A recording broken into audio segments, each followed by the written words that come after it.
How are you, students? Today is October the 6th, 2020, the year of COVID. Hopefully, one of these days I won't have to say the year of COVID anymore.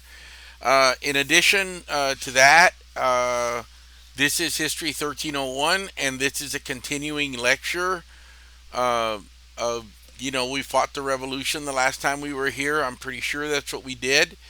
Um, we actually went in a little bit into uh, what we considered to be a virtuous republic or a democracy, which we're not. So let's get going. I'm dealing with a little bit of sinus. I actually have a sinus headache, but I felt that I really needed to get this lecture hammered out. I needed to get this lecture out to you so you could review it. We're going to talk about what is a republic. And that's what we are. We're a democratic republic. We're a democracy at the lower level. At the upper level, we elect our president via the electoral college. Okay. Now, one of the reasons that a lot of people don't like republics and don't like the way they sound, it's because of Rome and because of Henry VIII. Okay. Yeah, republics and democracies can go bad. They can become corrupt and they succumb to tyranny. But that's why there has to be a check and balance system all the time. There's got to be a check and balance system. And they draw on Paine and they're going to draw on Adam Smith on what kind of a republic should we? Do we base it on self interest? Do we base it on the republic's strength to take care of the citizens? Or should it be a combination? The first thing we're going to discuss is who are we the people? And at this time, it only meant people with property. Pennsylvania does emancipate all white males and gives them the vote. Maryland keeps the property qualifications and makes it higher to serve in office. I'm sorry I keep yawning. Maybe they'll go away. The yawns will go away. Now, in addition to that, we have to figure out how much power elected officials are going to have. All right. And how are we going to distribute this power? Pennsylvania wanted a unicameral legislature. Maryland kept a governor and a two-house legislature, which I believe is better, right? New Jersey fell in between other lines. They give women the right to vote if they have property, but then they take it away from them. They take it away from them. So there's extremes to this democracy, okay? Unicameral legislature is not going to work, okay? And it's not going to work because it's only one house. You don't have a house that checks the other house, right? You have a lower house that makes a law or drafts a law. The Senate approves it. The, the Senate approves it. The president signs it. And then it's tested through the Supreme Court. You know, the House can make whatever laws they want. In the end, it's going to be the Supreme Court that's going to decide the constitutionality of the laws that are made by Congress. Okay? Now, the other thing that we're going to talk about is, well, what if we insert like a Bill of Rights in there? Like something that's going to protect us from the Constitution. What's going to protect us from the Constitution and Congress and Senate and all of the above, and that's what gives us the Bill of Rights. Those are our rights. Um, okay. Now, the first Constitution that is drafted is the Articles of Confederation. It is a rather, I would say, naive agreement. John Dickinson drafts it in 1775, and they come up with an agreement right around 1781, but it's not a very good document. I'm going to tell you why. It only allows for unicameral legislatures, cannot tax or regulate trade. It counts slaves were to be counted in full for tax purposes as people rather than property, and you're going to run into a problem because if you count them as people, then you've got to extend rights to them, and they really don't want to do that. Okay? Now, they also have quarrels over the Northwest Territory. You know, who's going to take care of the Northwest Territories. And the Northwest Territories are the territories that we've gained during after the Revolution, which is the territories that are northwest of the Appalachians. And you have to know these because there's some ordinances. In addition to that, the United States is having troubles in the Caribbean. The value of money is not doing really well, and they are increasing taxes in order to generate money. Now, I do want you to know the ordinances of 1784, 1785, and 1787, okay? And they're important because one sets up the creation of a state, one sets up to how are we going to sell this to private individuals, and number three, 87, is how are we going to prescribe the number of people required for statehood and how many people are going to be there for statehood.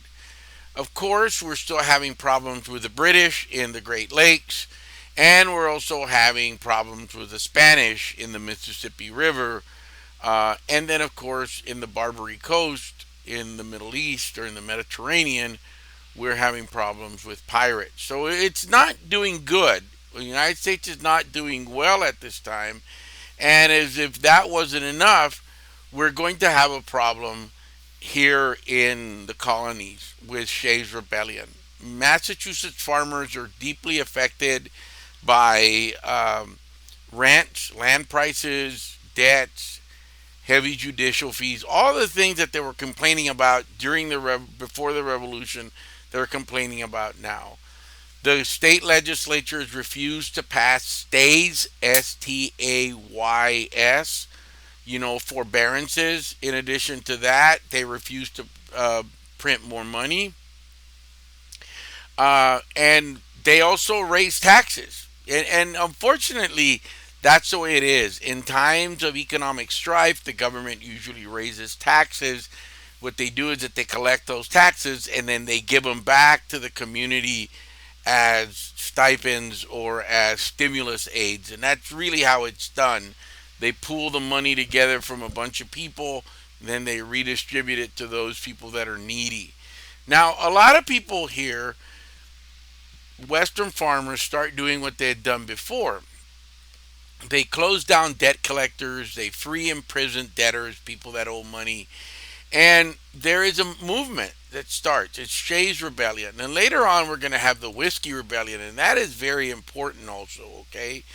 Now, a lot of people see that this is a revolution of a better sort. That in the say that Shays Rebellion was not this rabble. Well, Shay was actually a retired colonel who had been given a ceremonial sword by Washington. And from what I understand, Shay had paid his soldiers, and then he has to pawn this. He has to get a loan on the sword to be able to make his farm payments because he's not able. The other thing that happens here at this time is the Newburgh conspiracy, and that is a plot by Hamilton to create the national bank. Okay, the Newburgh conspiracy. So there's a lot going on. These are basically coup d'etats to overthrow the new government. And Washington is furious about this, by the way. Now, they all freak out. Leading Virginians convene at Annapolis and they say, you know what? We need to scrap this and we need to go to Philadelphia. So 1787, they get together in Philadelphia and Washington pretty much says, I can't hold these people back anymore. We're not gonna leave here until we draft something. Now they get there in 1781, but they really don't figure everything out until 1783. All the ratifications are not done until 1783. So you're gonna have the Virginia plan and the New Jersey plan, and they're gonna combine it. New Jersey plan meant that you were going to get picked members of the House based on population. And what Virginia was going to get, it was going to get rid of the Articles of Confederation and that the Senate had only two representatives for each state. Okay? In addition to that, New Jersey wanted unicameral, and they do not get that. We get a bicameral legislature, which is the lower house, which is the House, and then the Senate. And then we get the office of the presidency, which is the executive, and then the judicial. So from the bottom house, they pick the senators, right? The senators move up there, and then more congressmen fill those ranks. Then the senators at this time decide who the president is going to be. So they elect or appoint the president. Now, the way the Senate elects the president is that they talk to the House, and the House talks to the people. So there's a communication from the very bottom to the very top, but still, they weren't listening to everybody. So now the president is elected or ceremoniously appointed, and then he decides who's going to be on the Supreme Court, and the Senate and the House and the Senate confirm it. Okay, that's where the power. The president tells them who they want. The lower house says yes or no. Well, it's actually the Senate that confirms it and says yes, you can have that. Then the uh, judicial or the Supreme Court then will preside over the laws of the country. Okay. The other thing that they do is that they come up with a three-fifths compromise. If you reduce African Americans to three-fifths of a human being, then if they're not a full human being, then you don't have to give them full rights. I think that this is where the country goes wrong. This is the biggest mistake that has ever been made in the history of this country, is to start a country with the institution of slavery in it. You can't call a country a democracy and have second class citizens. Okay, now ratification is not nice. There's actually, some, not violence. There's a little bit of violence in Philadelphia, but not too much. And you have the splitting up of individuals calling themselves Federalists and other individuals calling themselves Anti-Federalists. Later on, the Anti-Federalists are going to become Republicans, and the Federalists are going to stay as Federalists, and the Federalists are going to go away. The Republicans are going to split up into Democrats and Republicans, and then the Federalists are going to come back later on as a Whig party.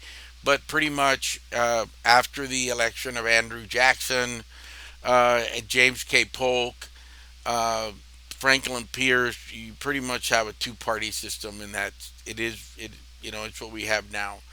Now it's a Federalist victory because the Federalists wanted this document more than anybody else, and states quickly ratified it. Rhode Island never ratifies it, okay, but they don't have to. They only need nine states to ratify it. More importantly, Washington's influence is considered absolutely critical. In addition to that, it's the Federalist Agreement to put the Bill of Rights in there. Actually, the Bill of Rights is always seen as the Bible of conservative Americans. How do you protect yourself from the government? With the right to bear arms. Why is it that freedom of speech is not for you to say whatever you want? It's for you to defend yourself or express yourself of wrongdoings against the government. Remember, we have to be careful with freedom of speech because you don't have as much freedom of speech as you think you do. You have the right to say whatever your heart desires. The freedom of speech or the First Amendment does not protect you from the repercussions of the things that come out of your mouth. Okay, so if you say a racial epithet, yeah, you can say that. You're entitled to say it.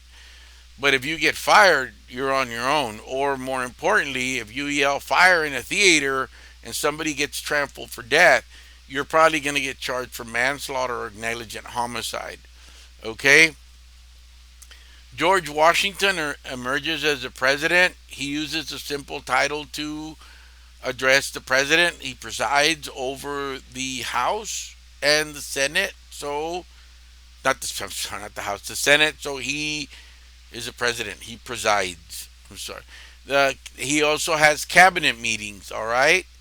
Now, in addition to that, you're going to see the differences between Hamilton and Jefferson emerge. and you have to read about this, okay? The first thing we do is 1783. In 1789, the Judiciary Act creates the Judiciary Act of 1789, which spells out the powers of the Supreme Court. Everything's moving really slow. In addition to that, you're going to have differences between Hamilton and Jefferson. And this is very important. This will be part of your exam. That Hamilton and Jefferson did not agree on the same type of fiscal and economic systems for the country to work. Hamilton believed in an agrarian society based on slavery, no money, very little government interference, where Hamilton believed in a lot of government interference, national bank, federal regulation of legal tender, and industry instead of raw materials. What Jefferson wanted to do was to send raw materials to Europe and then to have them manufactured and turned into finished goods and then send them back. And Hamilton says, no, we're going to manufacture our own raw materials into finished goods, and that's what we're going to do. And how are we going to fund this? Well, we're going to do it through tax breaks, and we're also going to do it through funding, through lending money from the bank. And Jefferson goes, the Constitution has nothing that says that they can do that. And it's, well, we've got the Ninth and the 10th Amendment that can help us. And, so there's always going to be this battle that is going to give us problems of, does the United States government have the right to regulate federal currency? I think for now we already know that yes, they do, even though banks are seen as scrupulous. The other thing that we're going to see is that you're going to see a strict construction of the Constitution as broad. Jefferson wanted strict by the word. Hamilton said, no, this is a living document. What's going to happen here is that it needs to expand and contract as different ideals prevail in the United States. And some of these things can be seen when he issues subsidies to businesses that are doing well, or when he assumes the responsibility to state debts. That is really, really smart, because when Hamilton assumes the debt of a state, okay, then the state is acknowledging that the federal government is supreme in matters of finance. It's kind of like when you lend somebody something and then you pretty much got them beholden to whatever it is that you want them to do, as long as they haven't paid you. And it's not a nice thing. And this is why when Hamilton gets the assumption of the debt, then Jefferson gets Washington D.C. to be the White House, which is closer to Virginia, instead of it being in Philadelphia, which is further out west, and a little further up. But this idea here is that they're not doing the.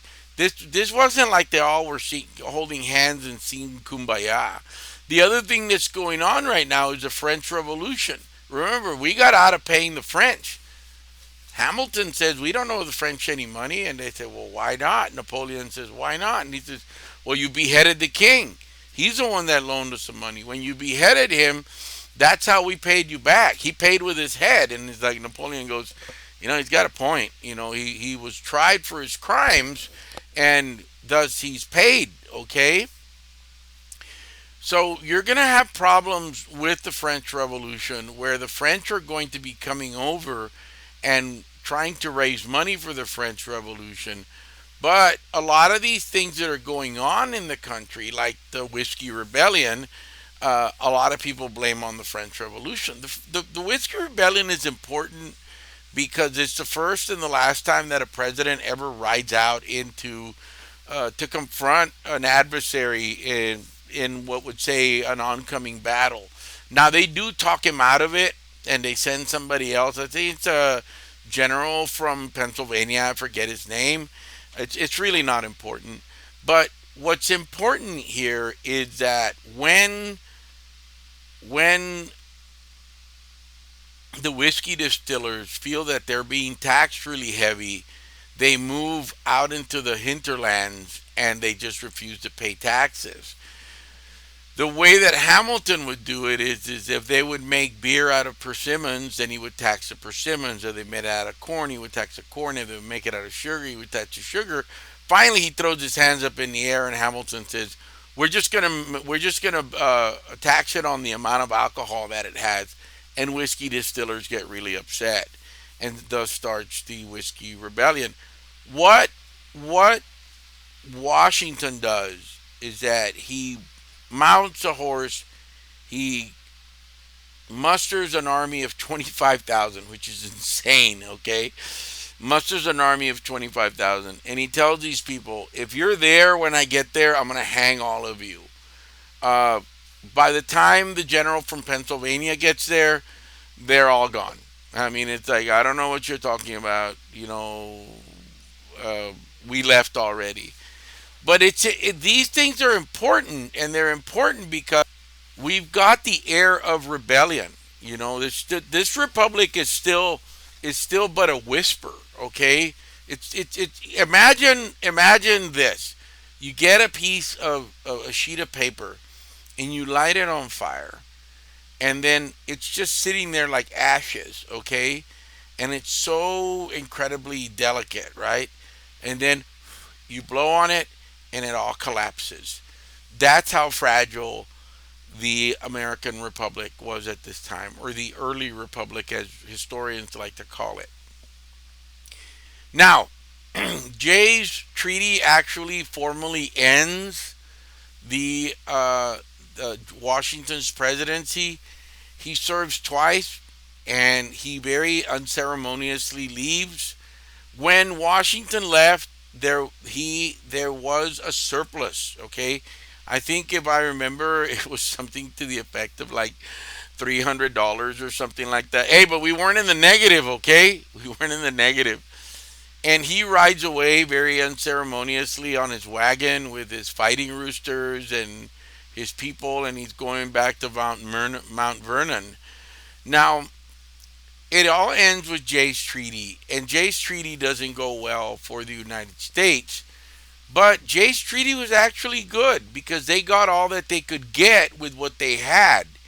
And the important thing here is that the British did evacuate some of the western ports. In addition to that, uh,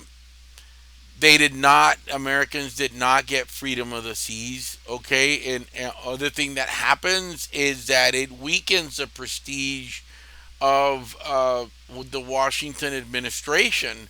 And of course, you have a battle with the Indians that is very successful. And this is going to does give some light.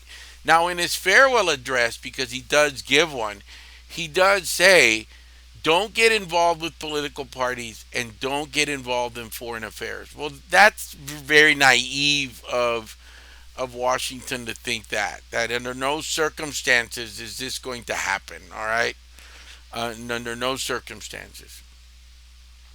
Now, let's go on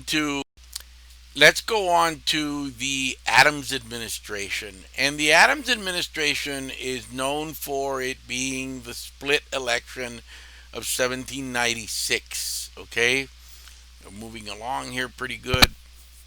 Now, both presidential candidates, uh, Adams and Jefferson, and another candidate running, Aaron Burr, shared their views for republicanism.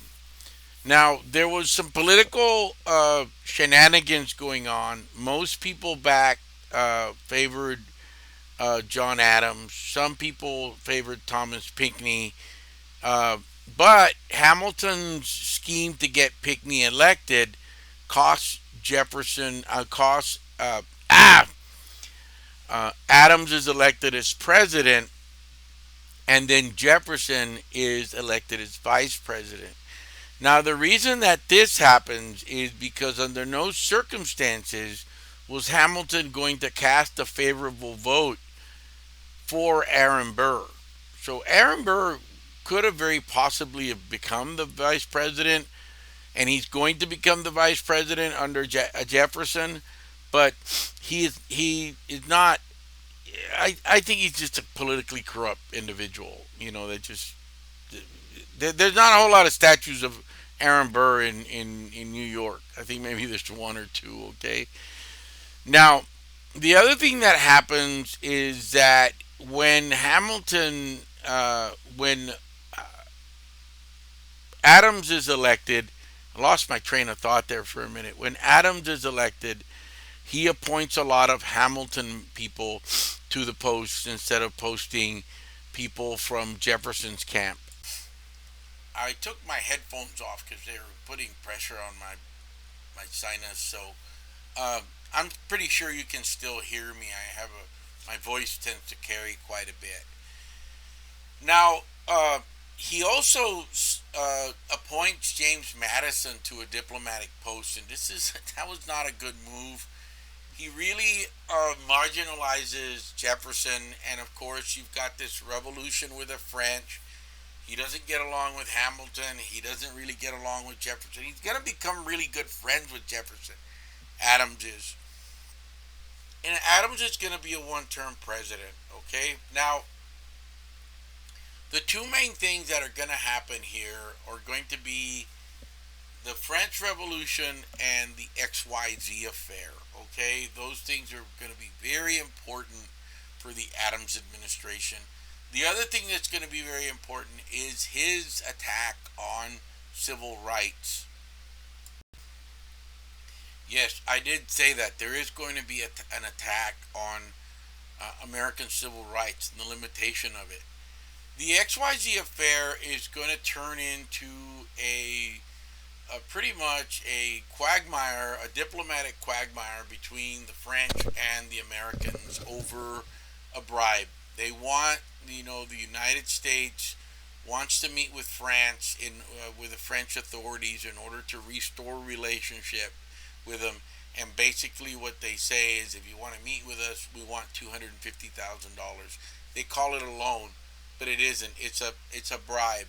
And hostilities do occur on the seas, but they do not occur on land. And it's a quasi-war or somewhat of a Cold War. Now, with those things said, what the president does, or what Adams does with this, when he's got this opportunity, is that he uses legislation or legislation that is passed during the XYZ affair to target Republicans and weaken their prestige and influential power that they have with immigrants and within the government. He passes the Naturalization Act, the Alien Act, and the Sedition Act. And by the way, they used those in World War One. They use forms of them now. Naturalization Act, its residency requirements go from 5 to 14 years. Now they're 7. Alien Act will deport. The president has the power to deport foreigners who he deems as a threat or a danger to the United States. The president still has that power to do that now. And the Sedition Act outlaws criticism of a government or its officials.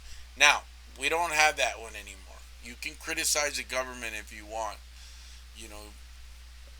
Now, what do? They put 15 Republican newspaper editors in jail under the Sedition Act. And Jefferson drafts what I believe is the seed of the American Civil War. He drafts the Kentucky or Virginia and Kentucky resolutions. And under the Virginia and Kentucky resolutions, what Jefferson asserts is that states could declare federal laws null and void. And you cannot declare federal laws null and void. Okay? Federal laws are supreme to state laws. Okay? Now, settlement with France. Okay? In the midst of all that's going on, this very lucky American, a merchant by the name of George Logan, makes it to France and makes contact with the French government. And the French government with the okaying of Napoleon, agrees to open up negotiations and end hostilities, and Adams chooses to end hostilities. Now, Jefferson is happy, but Adams is not. Okay? So, Adams's administration is going to come to a sad end, and not only a sad end, but he he was really a good president. He really had the best interest of the United States in mind. In addition to that, uh, there was no other president that was more righteous than John Adams. Okay, but he just was not a likable fellow. He rubbed you raw. According to people, his teeth were rotting. He smelled really bad. He didn't have a way to talk to people. He wasn't a Washington, or so his manner of being did not help him uh, stay there long. Now, in the election of 1800, you know, you're picking the lesser of Republican evils. The Federalist Party is just sitting there on the wayside. Federalists are split internally again, and their internal split is going to give power to the Republicans, okay? You may want to use that in this election, okay? You know, what we see here is that uh, Hamilton seeks to defeat Adams, and that's not going to be a problem, all right? Now, he picks another Pinckney, C.C. Pinckney, okay? And Southern Federalists are going to support Jefferson. So Jefferson is going to get support from Northern Republicans, and he's going to get support from Democrats in the South that are pro-agrarian. That's how he's going to be able to win this election over Adams. Because Adams has no support in the South. I mean, I'm pretty sure he's got a couple of people that voted for him there, but the bulk of his support comes from the Eastern Seaboard. What Jefferson lost in the Eastern Seaboard, he would more than make up in the South with, Federalists who were agrarian and were unhappy with um, the Federalist Party. Now, again, Jefferson and Aaron Burr become deadlocked. Um, because whoever got first got the president, whoever got second became vice president. So Aaron Burr uh, and Jefferson were tied, um, and of course Hamilton will not vote for Burr, and he throws his vote for Jefferson. This is going to create a rift between them later on that is going to lead to Aaron Burr shooting Alexander Hamilton in a duel. Okay, now the election is up in the air. Nobody really knows what's going on. There's some debate of whether or not they're going to really elect Jefferson. Two states mobilized their militias to prevent Jefferson's defeat, and this is going to be why we're going to get the 12th Amendment to the Constitution, so we do not have this occurrence happen again. We have the Electoral College, and the whole Electoral College system is going to be fleshed out. Read about that. I don't have time to go into detail. Now, what does Adams do? He's panicking, and he passes some legislation called the Judiciary Act of 1801. And this is really not a good move. What he does is that he creates offices and he appoints a bunch of federal judges in hopes of that these judges will overturn Republican laws that are going to be passed in the future, okay? Now here's what I want you to remember. Remember Madison?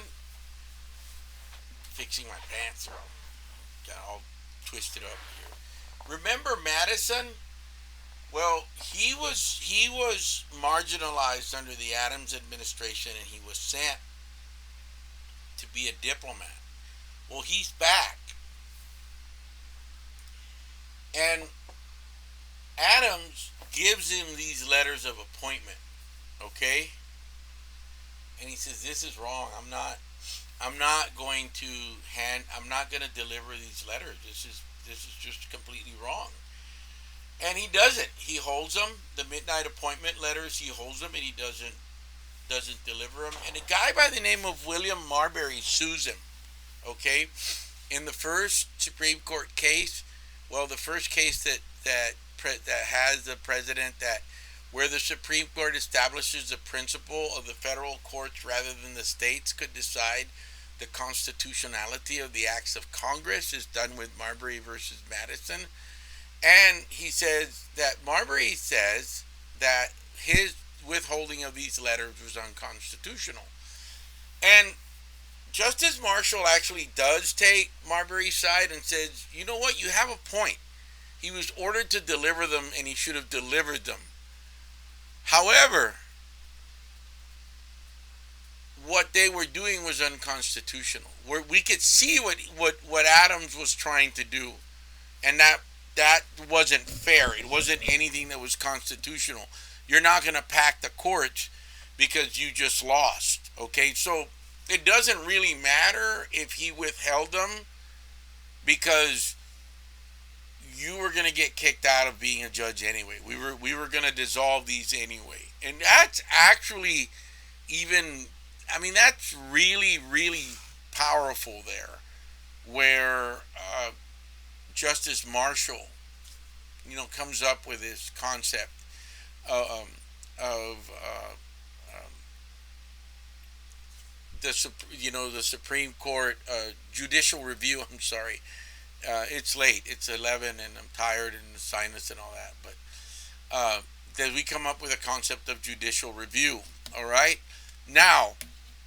Uh, Republicans attempt to remove Federalist judges from the bench. They go after Pickering and they do impeach him. He ran for president. They try to impeach Samuel Chase and it fails. But the ruling and the impeachment does solidify Jefferson's leadership. And the House and the Senate can impeach Supreme Court justices. I wouldn't be surprised if we see that happen anytime in the near future, depending on who wins the election in November. It would be exciting to see something like that. Now we're going to talk about Jefferson's vision for America. Let me tell you something about Jefferson. Jefferson is do as I say, not as I do. He believed in an agrarian society. He believed that cities and overpopulation needed to be avoided.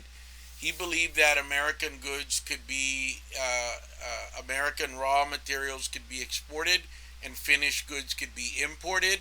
He believed in free trade, and he believes in slashing the government and military budget. They asked him, how big does the U.S. Navy need to be?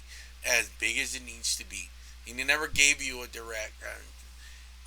All internal taxes were repealed, and the only thing that we used to fund the country was import taxes, of import tariffs and import goods.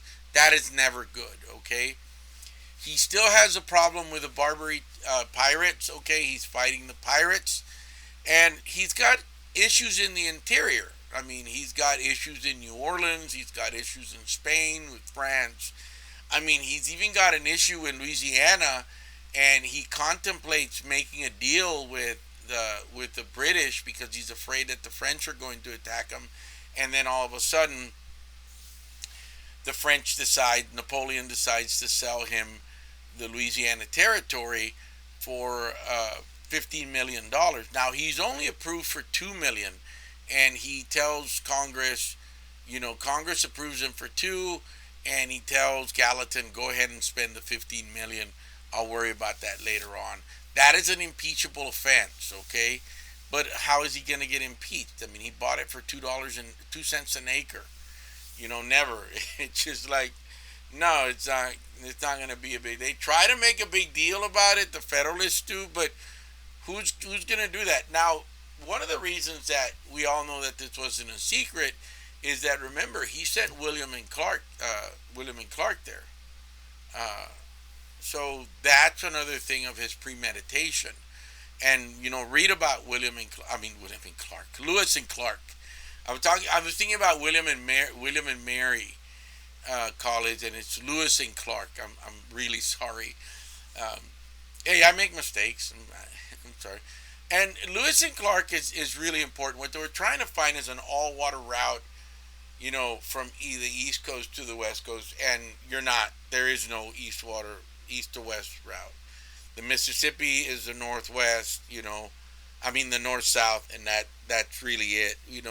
We've got some rivers. The Ohio, the Tennessee, that will connect with waterways, but we have nothing out west. Okay,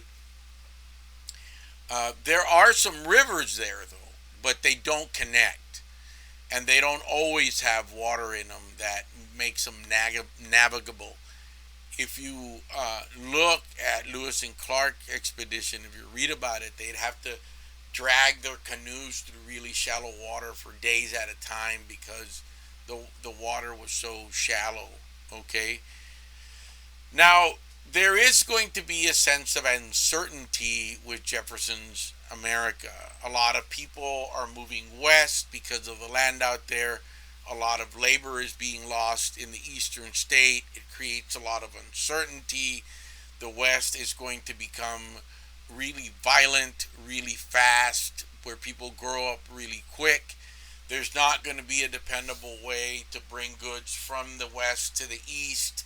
You're not going to be able to move goods, from the West area to the East area. That's going to create some problems. It's actually cheaper to take them down the Mississippi, out New Orleans, and then through water back up to the East Coast. But they may rot on you back then. By then, a lot of instability. A lot of these communities were male heavy. Very few females out there. Females usually died during childbirth out there. And you do begin to see religious change and social changes out there. You begin to see the formation of American ideals and the American psyche, okay, where our experiences or the experience of these immigrants that are coming here and going west are transforming themselves into North Americans through the American experience, fighting the Indians, the drought, the conditions of the West. You're going to have, later on, you're going to have expedition after expedition. And, they either didn't die from a farming accident for the Indians, they died from disease, you name it, tornadoes, whatever it could be. There is some problems with Jefferson and his idea of race, okay? He believed that whites were superior to blacks, but he felt that African Americans should develop their own institutions. He did believe that they eventually should be emancipated but excluded from white society, okay? Now, Jefferson regarded Native Americans not as inferior but culturally backwards, and he felt that the United States could come up with services to bring Native Americans up to speed. Primarily the tribes of the Creeks, the Cherokees, the Chickasaw, those that had a written language that lived in the area of Georgia and Alabama and northern Florida. Not the Seminole. He doesn't like the Seminole. Seminole's the only Native American tribe in the United States never to be conquered. Okay.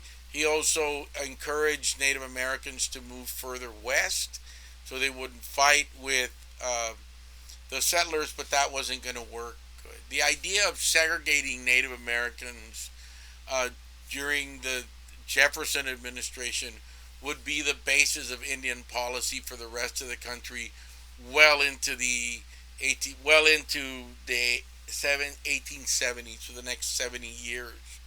Um, Troubling currents in American politics. We had Timothy Pickering, who was still pissed off about being kicked out of being a justice, wants to forms the Essex Junto and wants to break away. You have John Randolph, that did not want the expansion of the federal government. Uh, and you also have the formation of a third party called the Tertium Quids. None of them are very successful, but they're still, a thorn in Jefferson's side, and they are something that he needs to deal with.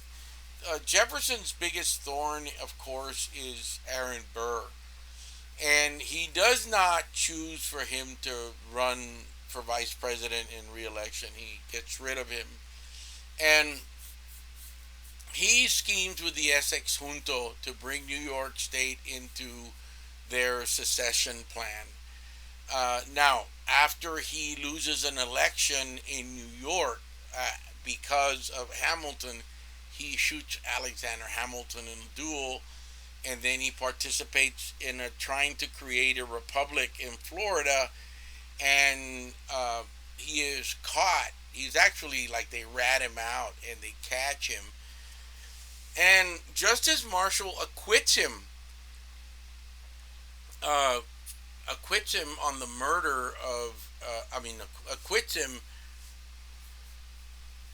Justice Marshall acquits him on the treason charge on the Florida Republic, and Jefferson gets really pissed off, and it's like, why are you mad? The guy's wanted for the murder of Alexander Hamilton, so he's doomed. Justice Marshall actually gives him enough time to board a ship that's leaving to France. He doesn't want to create a martyr. He doesn't want to make a martyr out of him, so he doesn't want to kill him.